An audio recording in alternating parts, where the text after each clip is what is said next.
Assalamualaikum warahmatullahi wabarakatuh. Waalaikumsalam. Waalaikumsalam warahmatullahi wabarakatuh. Selamat siang anak-anak. Masih semangat? Masih, Bu. Masih, Bu. Bagaimana kabarnya setelah kemarin kalian sudah libur? Bagaimana kabarnya? Senang, gembira, atau sedih? Senang, Bu. Alhamdulillah. Jadi kalau senang, coba praktikkan seperti yang Ibu katakan ya, seperti yang Ibu peragakan. Bagaimana kabar kalian hari ini? Sehat luar biasa, seperti itu ya? Ya, Bu. Oke, kita praktikkan kalau gitu. Bagaimana kabar kalian? Sehat, luar biasa. Ya, terima kasih. Nah, untuk hari ini, siang-siang seperti ini, ya, mohon maaf. Nah, nanti Ibu akan mengajak kalian belajar melanjutkan materi yang sebelumnya. Jadi sebelumnya Ibu sudah memberikan beberapa contoh cerpen ya.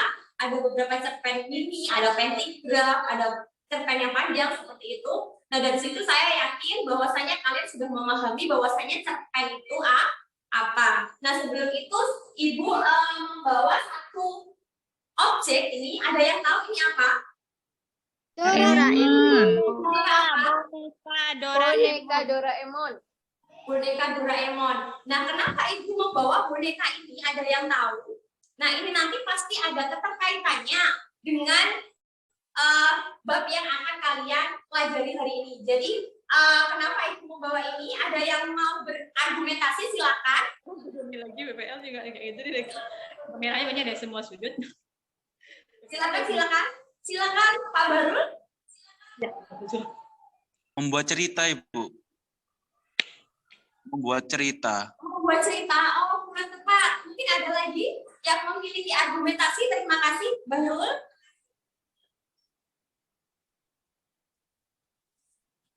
Jadi, ya kenapa saya di sini membawa satu objek seperti itu? Nah, saya mengibaratkan bahwasannya satu boneka ini adalah seorang tokoh gitu.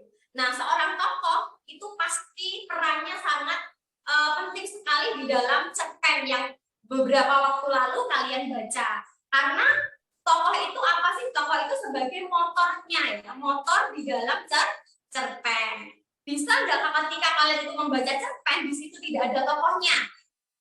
Ada nggak cerpen yang seperti itu? Tidak ada, Bu. Tidak ada ya?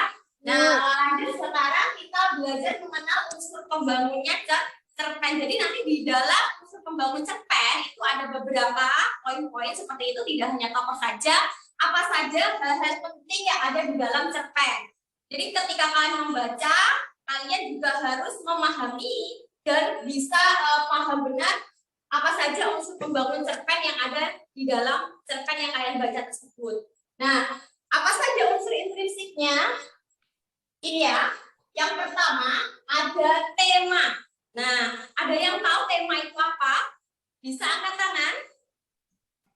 Inti dari cerita, Bu. Inti dari cerita, oke. Mungkin ada tambahan lain? Saya, Tema? Bu. Ide dasar, Bu. Ide dasar cerita. Tepat sekali. Terima kasih Aden dan Vicky. Bahwasanya tema itu adalah ide. Ide dari cerpen. Ide pokoknya itu apa nanti di dalam cerpen. Jadi ketika kalian nanti akan menganalisis unsur intrinsik cerpen, kalian juga harus menganalisis temanya ini apa, seperti itu. Yang kedua di sini ada alur. Nah, alur itu seperti apa sih sebenarnya? Alur itu ada 3 ya. Yang pertama ada alur apa, Nana? Maju. Yang kedua ada Maju, Bu. Yang ketiga ada cantik ya. Mundur. Maju mundur cantik. Ya, Bu. Yang ketiga cantik, Bu. Jadi maju mundur cantik. Mundur dan maju mundur atau Campuran. Jadi alur itu apa sih yang dimaksud alur? Ada yang berani berargumentasi? Jalannya cerita, Bu. Oke, benar sekali, jalannya cerita. Runtutannya itu seperti apa? Nah, nanti kalian akan bertemu di dalam cerpen yang Ibu berikan. Yang ketiga ada latar. Nah, latar itu apa? Latar itu apakah halaman? Bukan. Tidak, Bu. Apa? Latar itu bisa apa? Latar itu keadaan Waktu, suasana ada latar waktu. ke Ya. tempat, ada latar suasana. Saya yakin ini kalian sudah bisa semua karena dulu waktu SMP juga ada bab ini ya. Lanjut yang keempat, ada tokoh dan penokohan. Nah ini biasanya anak-anak itu masih bingung ini. Kalian pasti semua ada yang bingung ya. Sudah pintar semua ini kayaknya. Ada yang ditanyakan dan antara tokoh dengan penokohan. Tidak, Bu. Bedanya apa? Tidak, Bu. Oke, jadi kalau tokoh itu ada tokoh utama, ada tokoh figuran seperti itu ya. Tapi kalau penokohan itu kalian bisa menganalisis dari segi wataknya atau sifatnya. Ada yang antagonis, ada yang protagonis, dan ada yang tritagonis. Ada yang tahu tokoh tritagonis itu apa? Ayo silakan angkat tangan. Netral, Bu. Pembantu, Bu. Netral. Tritagonis itu oke, terima kasih sudah berani berargumentasi. Tritagonis itu adalah tokoh yang netral, jadi tidak antagonis juga tidak protagonis. Lanjut ya, keamanan. Nah, keamanan di sini adalah pesan. Nah, pesannya itu kalau di dalam cerpen apakah selalu tertulis pesan adalah seperti itu? Tidak ya, jadi terkadang Tidak, kita Bu. bisa ngerti bahwasanya di situ ada amanat, itu bisa dari dialognya, bisa dari kalimat yang ada di situ, atau bisa juga amanat itu secara tersirat di situ adalah tidak tertulis dalam teks tersebut. Lanjut ke gaya. Nah, gaya itu apa sih? Gaya itu apa? Gaya mau foto atau gaya seperti apa gitu. Gaya itu lebih ke gaya apa, Nana? Bahasa, Bu. Oke, gaya bahasa itu apa sih yang dimaksud gaya bahasa? Kiasan, Ibu. Oke, kiasan. Jadi di dalam cerpen itu kita kalian juga bisa mengamati ya. Di situ ada gayanya apa? Di sini ada gayanya gaya majas personifikasi mungkin seperti itu. Ada majas asosiasi atau pleonasme seperti itu ya. Lanjut ada sudut pandang. Sudut pandang itu ada sudut pandang Orang pertama. Dan Ketiga. sudut pandang orang pertama itu aku. Ada yang tahu nggak sudut pandang orang pertama, serba tahu, pertama, pengamat seperti itu? Ada yang tahu? Lupa, Bu. Lupa.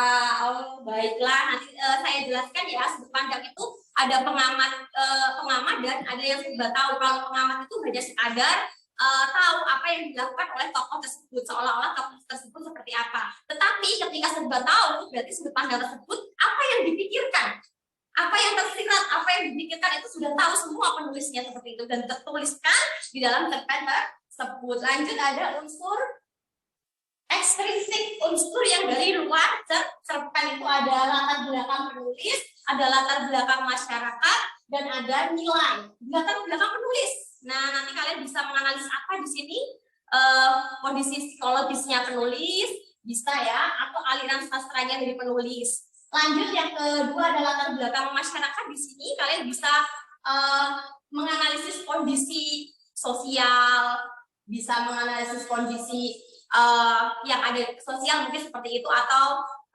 ideologi itu juga bisa di dalam latar belakang masyarakat. Lanjut yang ketiga ada nilai. Nah, nilai di sini ada nilai moral, nilai religius, lalu ada nilai apa itu sosial dan budaya. Ada yang ditanyakan dari sini? Silakan. Tidak ada ya, anak-anak ya?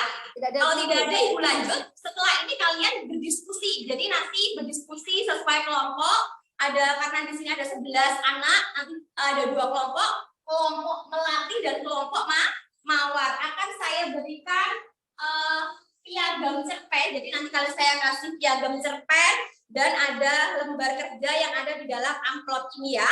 Silakan nanti kalian berdiskusi. Saya beri waktu selama 30 menit. Nah, di dalam amplop sini nanti ada tugas yang kalian tuliskan bersama kelompok, dan yang kedua di sini nanti ada LKPD ya, LKPD yang akan kalian tuntaskan di rumah masing-masing seperti itu. Silakan kalian berdiskusi. Sudah 30 menit ini. Mungkin ada yang ditanyakan dari diskusi apa? Kesulitannya apa? Monggo. Lancar-lancar saja ya. Tentukan sudut pandang, Lancar, Bu. Bu.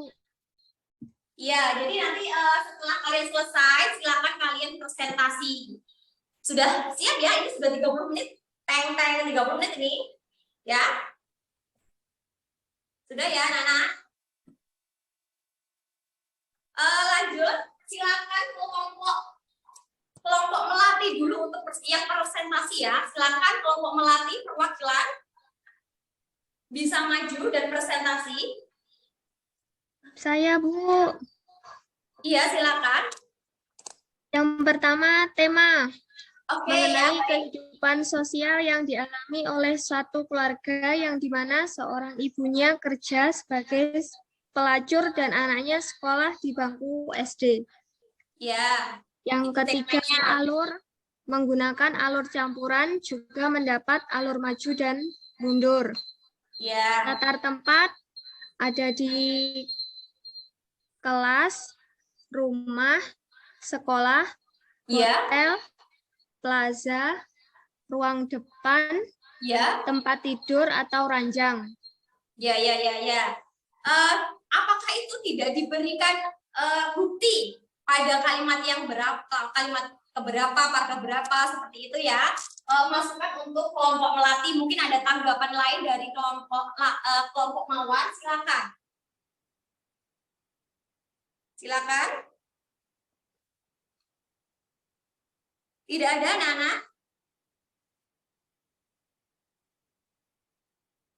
Baiklah.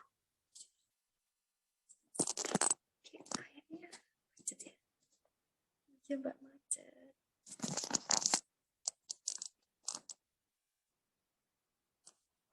Halo, Nana. Bu, halo, Bu. Halo. Ada yang ditanyakan? Mungkin ada yang ditanyakan dari kelompok melatih tadi, presentasi dari kelompok melatih, silakan. Silakan tanya ke kelompok melatih ya. Nanti saya yang membantu jika memang benar-benar kelompok melatih belum bisa menjawab. Itu ya. Oke, lanjut. Kelompok melatih sudah presentasi, kelompok mawar juga sudah presentasi. Aplaus dulu untuk dua kelompok yang sudah maksimal berproses dan berpresentasi. Lanjut, kalian setelah ini melakukan refleksi ya, refleksi kalian. Kalian nanti akan melakukan game turnamen ya. Game turnamen ini nanti silakan kalian berbaris di sini. Nanti cepat-cepatan kalian bisa menjawab soal ini sama ibu sudah ditutup seperti itu. Nanti kalian bisa menjawab di bawahnya sini. Jadi nanti secara bergantian kalian bisa menjawab soal-soal yang ada di sini ya, anak-anak ya. Jadi kalian baris sesuai kelompoknya masing-masing. Seperti itu. Dan nanti untuk skor tertinggi akan mendapatkan apresiasi dari Bu Lina. Oke? Setuju tidak? Setuju, Bu. Setuju, Bu. Setuju, Bu. Kalian baris ya. Silakan saya hitungi saat hitungan ketiga, silakan kalian mulai menjawab. 1, 2, 3, silakan. Oke, terima kasih karena kalian telah antusias sekali untuk menjawab soal-soal yang ada di sini. Coba sekarang Ibu Nina koreksi ya. Ada berapa skor untuk kelompok melatih? Oke, baiklah. Sekarang lanjut kelompok mawar. Oke, baiklah. Jadi skor ya, melatih mendapatkan skor 90. Dan mawar mendapatkan skor 80. Beri aplaus dulu untuk kelompok melatih. Oke, baiklah. Terima kasih atas kerjasamanya anak-anak ya hari ini. Semoga pembelajaran hari ini menyenangkan. Dan sebelum menutup pembelajaran hari ini, Ibu ingin kalian memberikan argumentasi kalian bagaimana untuk pembelajaran hari ini. Seperti itu. Silakan. Silakan, Eli.